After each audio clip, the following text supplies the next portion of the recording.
Welcome to Ask This Filipina Therapist. This is Rowan. I hope you're doing well. The question is, are Filipinos passive aggressive? Now, I wouldn't have the empirically evidence response to that, but I do sense, being a psychotherapist for self identified Filipinos for more than a decade, there really is a tension when it comes to that. And it comes really from the way we communicate. Filipinos from the motherland are very deep into sensing. So we have a word called pakiramdam. This is sensing either with very little words or no words at all. Like Hansel and Gretel, like putting breadcrumbs, hoping that you would find your way back home. And the way back home is what someone actually means. Back home, there's a lot of honing of this skill for kids. For example, if mommy's hot and she needs the fan to be turned on, she might tell her child, I'm feeling hot. And the child might actually be able to read, oh, she needs me to turn on the fan. Sounds complicated, but this is what I'm saying. It does take practice, and there are teachers around the child I call cultural whisperer. And I have a podcast that talks more about that, so I will link that.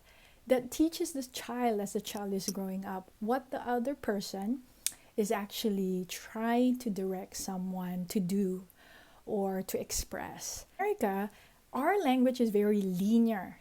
So therefore, we simply say turn on the fan, right? And that's a common complaint of many Filipino Americans. Why can't you just say what you mean, right? Just say it and I will try to address it, meet your needs. And this causes a lot of tension. The other one is wanting to be sensed, and the other one could not really decipher all that because that is a skill or a type of communication not really honed here in America. We have very little need for that. Children very young are asked, what would you like to wear, right? Blue dress or a yellow dress? Chicken nuggets or fish sticks, for example. It's very linear. Yes and no.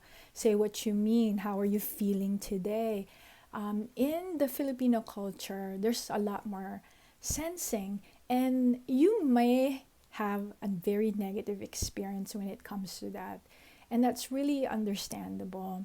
But actually, there's a lot of history around how that was an adaptive way for Filipinos to communicate even pre-colonial times, and especially during the colonization, where our heroes, for example, Jose Rizal, wrote manuscripts and hide characters behind Russian, but he's using characters to convey that.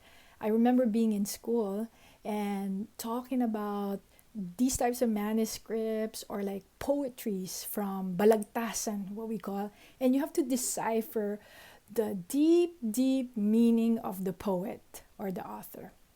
So that is culturally a way that we speak, and certainly there is a place when I'm doing therapy trying to balance that, teaching one how to sense the other more, and on the other end allowing the other person to articulate more so that we could both learn each other's signs and get our needs met. So going back to the question of, are Filipinos passive aggressive? Some people can be across culture, but rather than passive aggressive, I think they have a passive emotional longing, that where they think they're putting breadcrumbs and they are not met because they used to that type of affection seeking. Created this whole Pinoy Love Language collection, and I'll just link everything just to invite you to learn more about it if you're interested. So I'm going to close by saying that we simply have a different ways of seeking and expressing affection and love. And rather than, we hear this often, passive aggressive, right? When you hear that, notice what you feel in your body and how you see your parents or your uncle. But when you discover that they have a passive, indeed, emotional longing, notice also how that feels to your body. What picture comes up between the first one and the second one? The judge on which imagery, which type of lens you prefer. I really prefer the passive emotional longing. Most of the time, when you see it in that way, you become more compassionate to the other person. But it's also possible that someone's passive aggressive. And if that's the case, you could seek support and, of course, take care of yourself by setting healthy boundaries. Thank you so much for hanging out with me, and I wish you well.